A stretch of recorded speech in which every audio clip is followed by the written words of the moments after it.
Pakistan operation बुनियानुल मरसूस दौरान शाहीन missile इस्तेमाल करने वाले भारतीय दावा रद्द करे छॾी। हथ ठोकिया इतला असल में भारत जी ऑपरेशन सिंदूर में नाकामियुनि तां ध्यान हटाइण जी कोशिश आहे। पाकिस्तान जी रिवायती फौजी सलाहियतुनि वाज़े सरसी हासिल कई, पर ॾेही खाते जे तर्जुमान जो बयान संदसि चवण आहे त पाकिस्तान जी तरफ़ा इस्तेमाल थियल हथियारनि जा मुकम्मल तफ़सील ISPR जी 12 मई वारी प्रेस रिलीज़ में जारी कया विया आहिनि। वज़ीर आज़म हिकु ॾींहं जे दौरे ते कराची पहुची वियो। शहबाज शरीफ़ पाक नेवी जे ऑफिसरनि जवाननि खे ख़िताब कंदो। वज़ीर आज़म ऑपरेशन बुनियानुल मरसूस में किरदार निभाईंदड़ सामूंडी फ़ौज जे ऑफिसरनि जवाननि सां मुलाक़ातूं कंदो। भारतीय सामूंडी फ़ौज जे नापाक इरादनि खे नाकाम बणाइण ते पाकिस्तान नेवी खे भेटा पेश कई वेंदी। ज़रियनि मूजिब शहबाज शरीफ़ सिंध जे गवर्नर कामरान टिसोरी ऐं वॾे वज़ीर सैयद मुरादली शाह सां मुलाक़ातूं बि कंदो। नायब वज़ीर आज़म ऐं परॾेही वज़ीर इसाक़ डार 3 ॾींहं जे चीन जे दौरे ते बीजिंग पहुची वियो। बीजिंग एयरपोर्ट ते चीनी इख्तियारनि पाकिस्तानी सफ़ीर खलील हाशमी इस्तक़बाल कयो। इसाक़ डार दौरे दौरान आला सतही मुलाक़ातूं कयूं। गॾियल सरकार ते ख़्यालनि जी ॾे वठि कई वेंदी। इसाक़ डार चीनी हममनसब सां ॾखण एशिया जी सूरत हाल ते ॻाल्हियूं कंदो। अफ़गान परॾेही वज़ीर आमिर ख़ान मुत्तकी बि सुभाणे चीन पहुचंदो। पाकिस्तान चीन ऐं अफ़गानिस्तान जे परॾेही वज़ीरनि विच में अहम मुलाक़ात थींदी। ॿितरफ़े वापार खे हथी वठण, सिक्योरिटी सहकार ऐं ॿियनि मामलनि ते ख़्यालनि जी ॾे वठि कई वेंदी। पाक भारत छिकताड़ खां पोइ ख़िते जी सूरत हाल ते बि ॻाल्हि ॿोल कई वेंदी। नायब वज़ीर आज़म इसाक़ डार जो चवणु आहे त भारत जी बेबुनियाद इल्ज़ामनि जी रांदि ख़तम थी चुकी आहे। पाकिस्तान दुनिया आॾो साबित कयो त भारत जा इल्ज़ाम बेबुनियाद आहिनि। कश्मीर मसलो आलमी तौर ते तस्लीम थियल तकरार आहे। भारत कश्मीर जे मसइले खे हल करण जी का बि कोशिश न पियो करे। हक़ीक़त इहा आहे त भारत अमेरिका नाहे ऐं पाकिस्तान अफ़गानिस्तान नाहे।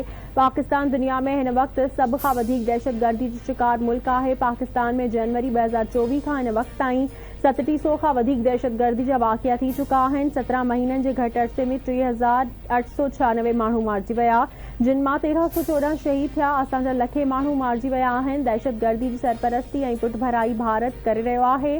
DG ISPR lieutenant general Ahmed Sharif Chaudhry जो तुर्किया जे ख़ाबरू इदारे खे इंटरव्यू।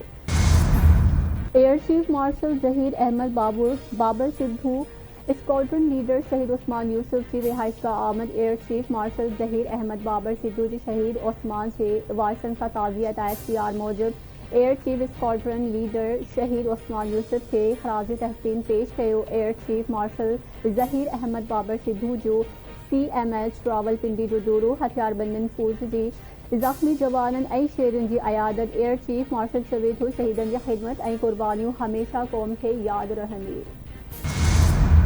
मौजूदा मुश्किल वक्त में आलमी सिफारतकारी लाइ PP चेयरमैन बिलावल भुट्टो ज़रदारी बहितरीन चूंड आहे। सिफारती मुहाज़ ते बिलावल भुट्टो ज़रदारी जी हिकमत अमली नई तारीख़ रक़म करे रही आहे।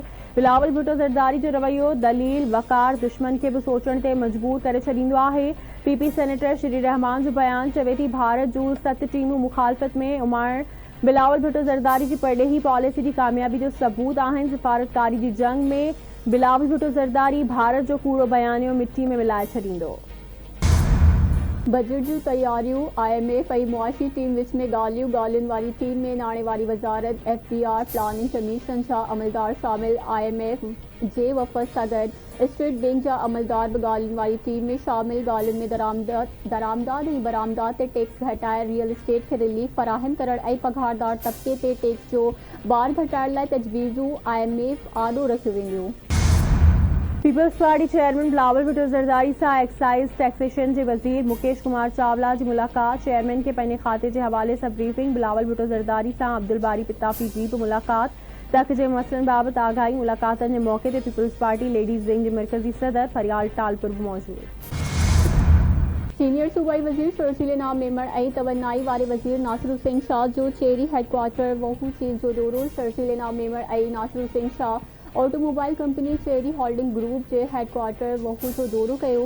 चेयरमैन यंग तरफ़ां सूबाई वज़ीरनि जो इस्तक़बाल कयो वियो। चेरी होल्डिंग ग्रुप तरफ़ां सॼी सिंध में EV गाॾियुनि लाइ चार्जिंग पॉइंट्स लॻाइण ते राज़िपो ज़ाहिर कयो वियो। सीनियर सूबाई वज़ीर शर्जील इनाम मेमण चवे थो सिंध जे समूरनि ज़िलनि में हर 50 किलोमीटर ते हिकु EV चार्जिंग स्टेशन क़ाइमु कई वेंदी। चार्जिंग स्टेशन्स मां EV motorcycle, EV car, EV taxi रखंदड़नि खे फ़ाइदो थींदो। सिंध जे ट्रांसपोर्ट जे निज़ाम में जिद्दत अची रही आहे। असांजो विजन माहौल दोस्त EV गाॾियुनि खे हथी वठवाइण आहे।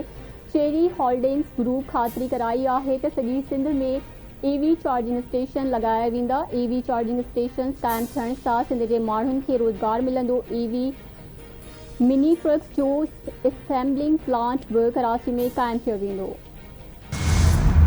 ज़ियाउल हसन लंजार तरफ़ां मुख़्तलिफ़ बिल मंज़ूरी लाइ पेश। सिंध असेंबली मां Indian institute of technology and entrepreneurship bill 2025 ऐवान मां गुज़िरियल तौर ते मंज़ूर। घरू खाते जी स्टैंडिंग कमेटी ॾांहुं उमाणियल सिंध एक्सप्लोज़र कैंसिल बिल 2024 ऐवान में पेश। PPMPA सादिया जावेद बिल पेश कयो।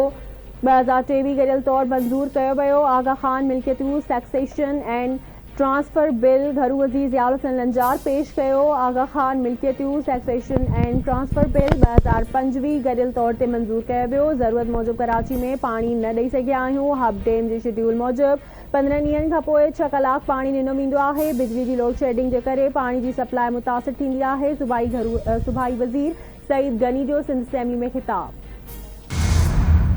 भारतीय जारियत खिलाफ पाक फौज की भेटा पेश करण लाइ सिंध जे मुख़्तलिफ़ शहरनि में रैलियूं। खैरपुर, नवदेरो, झंडूमरी ऐं ॿियनि शहरनि में रैलियूं कढियूं वयूं। पाक फौज ज़िंदाबाद जा नारा।